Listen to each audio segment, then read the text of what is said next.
What is going on, everybody? AHS Rules, back again with another video. We're here for another retro review. We're traveling back in time to 2014 to discuss Ring of Honor and New Japan War of the Worlds 2014. I wouldn't insert a joke about the current War of the Worlds film that just came out a couple weeks ago, but I've not seen it, so I cannot do that. It's kind of a fitting show to review and discuss this week because this weekend AEW and New Japan Pro Wrestling will be presenting Forbidden Door 2025, and I will more than likely talk more about that event on this week's Ring of Honor TV review. But instead, going back to 2014 to discuss War of the Worlds, Ring of Honor and New Japan, their second show together, because the previous week they had done Global Wars, but this one is a head-to-head show where the previous week was more of a exhibition show for both sides. And to be honest, this show's a little bit more sentimental to me because I do remember purchasing this on Ustream back in the day. So there is that. So we're going back to 2014 to discuss War of the Worlds. War of the Worlds 2014. Kind of a tongue twister when you have to say it so many times. We start the show off with the Bullet Club, Gallows and Anderson, the Young Bucks, and the new IWGP Heavyweight Champion AJ Styles. And we get an immediate fuck you TNA chance, or fuck TNA chance, which is a bit funny because traveling back in time and looking at it, this is the last time that they've run the Hammerstein Ballroom for like a 3-year period, because when this is the last show they did there, and then TNA started doing shows there. I always talk about and rave about the summer of 2014 in TNA because they had tapings at the Manhattan Center. Very fun. Probably the most fond memory there that people were like, oh yeah, that happened there, was when they put Dixie Carter through a table. But we're here to talk about ROH, not TNA. Fuck TNA in that case. And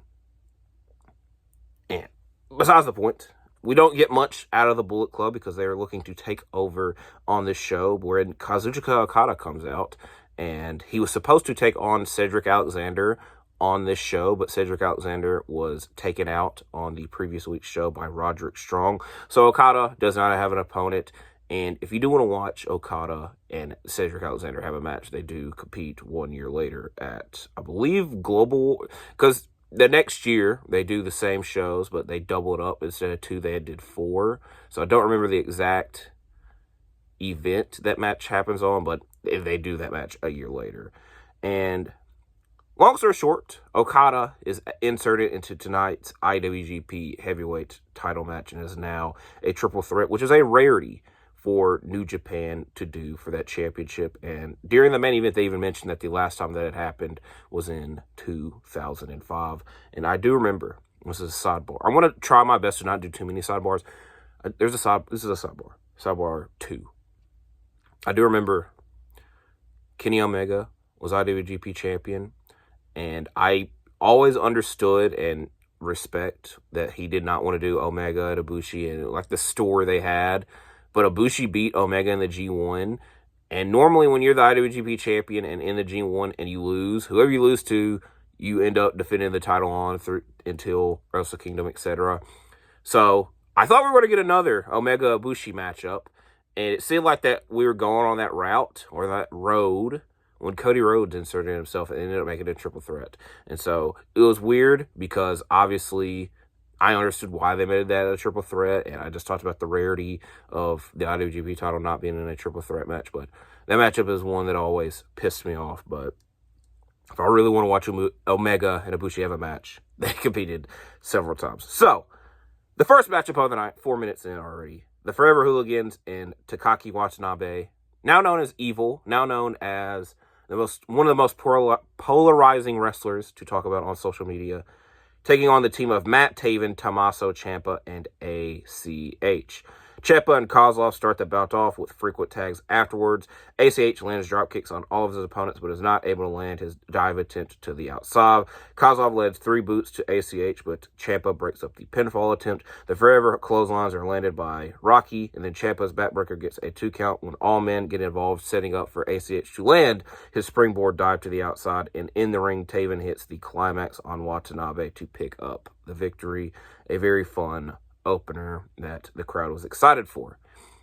This next matchup, the crowd was not really that excited for, sadly. And this is a match that involves Roderick Strong, which is a rarity to put all that together. But Roderick Strong and BJ Whitmer, representing the Decade, take on Jado and Gato. We get no code of honor as the Decade attack before the bell rings. Gato and Strong are the first two legal competitors, with nothing happening for quite a while. Jado applies a crossface, and Jado hits a super kick that have very little effect. Roddy lands an Olympic slam for a 2 count. Jado's chair shot to Roddy is very thunderous and wakes the crowd up, but it only gets a 2 count. Roddy's sick kick ends the matchup with the Decade picking up the victory. And I mentioned earlier that Roderick Strong took out Cedric Alexander the previous week and injured him, but he's here. His shoulder's taped up, and he puts up a fight against the Decade, but he's one man going against 3 to 4 others, so he did not fare well there. But Cedric Alexander does have a matchup with Roderick Strong at Best in the World 2014. Another event I'm very sentimental about because I was at that show, and I'll probably mention that 2 to 3 more times because that's the next pay-per-view event that happens after this one. Next matchup is for the TV Championship. Jay Lethal taking on Kushida. We get a fast-paced start that slows down when Kushida is not able to land his dive to the outside, but picks up once Lethal lands one. Kushida hits a standing moonsault that gets a 2 count, later following up with a swanton to the outside. His tornado DDT might have got 3, but Truth Martini pulls the referee out and earns an ejection from the matchup. We got a Lethal combination for a 2 count, and then Kushida stops Lethal's top rope elbow drop attempt and turns it into an arm bar and then a roll-up. And then we get a super kick by Lethal and Lethal injection for another successful TV title defense, which it would go on to hold this title for at least another year plus and unify it with or become double champion with the world champion. So this is the start of Lethal's reign, second TV title reign, and a fun matchup nonetheless. IWGP Heavyweight Tag Team title matchup up next. Gallows and Anderson taking on them boys, the Briscoes, and we get no code of honor for this match as it starts off with both sides brawling. This leads to a Jay dive over the top rope and a cactus elbow drop by Mark to the outside. The brawling continues on the outside with the timekeeper's table even collapsing at one point. I was like put through. It was just like they're brawling and it knocked over. Once in the ring, Gallows and Mark are the first two legal competitors, and Mark ends up trapped in his opponent's corner. Mark does a dive off the top rope over Gallows to tag Jay in. Jay kicks out of a big boot neckbreaker and avoids a magic killer, but Anderson kicks out of the froggy bow by Mark. We got an ace crusher to Jay and a magic killer to Mark to finish the matchup off, and the future known Good Brothers pick up the win in a successful title defense. This show, again, very fun. A lot of people's first look at New Japan Pro Wrestling. This is mine, as I mentioned earlier. And this matchup that I'm about to talk about now, it's probably the one the show is most known for and looked back on fondly, and definitely one of the highlights of this event. Kevin Steen taking on Shinsuke Nakamura. Kevin Steen in his final few matches in Ring of Honor, and by virtue the last time that he competes at the Hammerstein Ballroom. We get a forearm exchange after the Code of Honor. Steen attempts a dive off of the apron, but Nakamura moves out of the way. Nakamura lands a trio of knees and tries to do it one more, but Steen moves out of the way and follows it up with an apron powerbomb. Steen does Nakamura's foot stomp in the corner and follows it up with a cannonball that gets a 2 count. We get a package pile driver attempt that is stopped for a backbreaker and sleeper suplex by Nakamura for a 2 count. Then we get the follow-up Bumaye that is turned into a pop-up powerbomb. We get a second rope suplex for Steen that gets a very close 2 count. Then a pair of Bumayes only to get a 1 count, and Steen standing right back up to get hit with one more, and Nakamura picking up the victory. Like I said, very fun matchup. Probably the best matchup of the night. A dream matchup that happened for the first time. And the last time, again, now I mentioned that Kevin Steen would compete in the Hammerstein Ballroom. He's trying to address the crowd and talk about his future, and that he's kind of ready to step away from ROH. And before he can really get into further detail with that, Silas Young interrupts him and gives him respect and tells him that he does not need to leave because Silas Young, the last real man, respects Kevin Steen and ends up calling him a pussy. I hate that I really preface it. They did not put it in quotations, but that's what happened. And the two sides brawl. And once again, mentioning Best of the World 2014, those two have a matchup on that show, and Kevin Steen does win that matchup. It is very funny. Again, this is the first time that I'd seen... Obviously, I had seen Okada in TNA. I didn't really put two and two together that when he was in New Japan, like the New Japan correlation. And so when he's popping off at New Japan, it kind of took a while for me to like realize, oh, that guy was in TNA. This is what he was doing in TNA. Because there's two different people and competitors, obviously. So again, a lot of these people, it was my first time seeing them compete on this show back in 2014. So in hindsight, and looking at it now, this next matchup is the first time that I saw Hiroshi Tanahashi compete. Technically the second time, because again, mentioned it today. I did watch Final Resolution 2006. Again, that Tanahashi and this Tanahashi are two different people, but New Japan, Ace of Pro Wrestling, Tanahashi, this is the first time I saw it. And he goes against Michael Bennett. Take that how you will. Maria distracts Tanahashi early and earns a negative chant in the progress. I'm not going to repeat it because it is a little bit worse than being called a pussy. Tanahashi delivers a beautiful crossbody into the barricade with Maria getting involved once again. Bennett attempts a spear, but Tanahashi dropkicks his knee. Maria is involved for a third time in this matchup, but gets knocked off of the apron, meaning that she needs to get in the ring to get her Impact involved a little bit more. And having this take place, Tanahashi applies a clover leaf and attempts the high fly flow, but Bennett gets his knees up on that, and then later it's a spear for a 2 count. Then Bennett applies the Anaconda Vice. You know who does that move? This is 2014.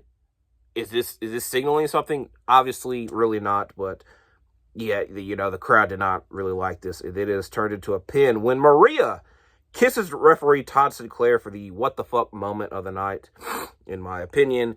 But mainly, this is for Bennett to get up and deliver a pile driver, which was banned after injuring BJ Whitmer the previous year. And it's very weird because sometimes it's banned, sometimes it's not, etc. This is one of those occasions when it was. And then he tries to do the pile driver on the apron, but Tanahashi lands a crazy crossbody off of the top rope and the high fly flow to pick up the victory.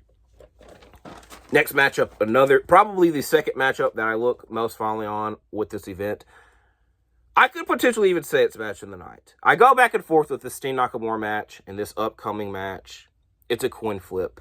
But for the Ring of Honor Tag Team Championships, the Young Bucks are defending against reDRagon. The Young Bucks won their first Ring of Honor Tag Team Championships at Raising the Bar Night 2 a couple months prior.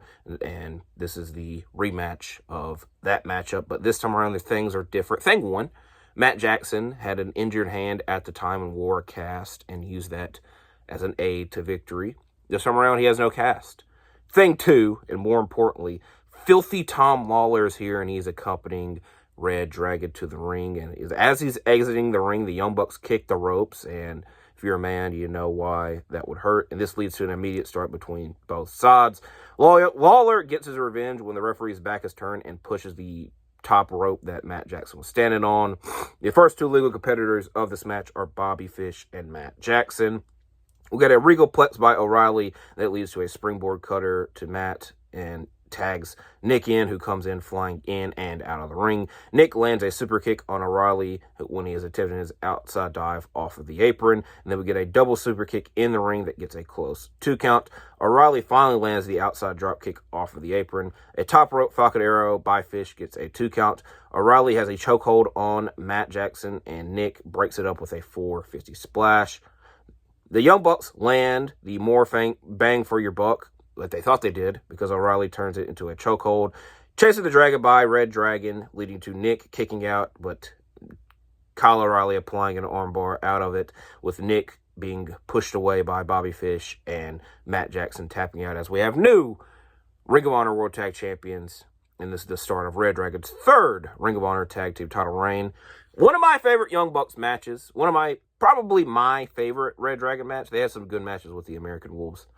But obviously, when you look at the catalog of both teams, this one, I will say this, they would go on to have They would main event All-Star Extravaganza later that year in a 2 out of 3 falls match that I wasn't the biggest fan of because it kind of seemed a bit rushed and it should have been the end of the rivalry. And then they have another matchup at the anniversary show the next year, and that would be like real end of their rivalry. They would have a handful more matches, but nothing like really in a rivalry sense. So out of the Young Bucks reDRagon rivalry, I think this is my favorite matchup of theirs. So when you talk about Young Bucks matches, I do want this match mentioned because, again, a lot of people mention matches. They never really mention this one. I would personally.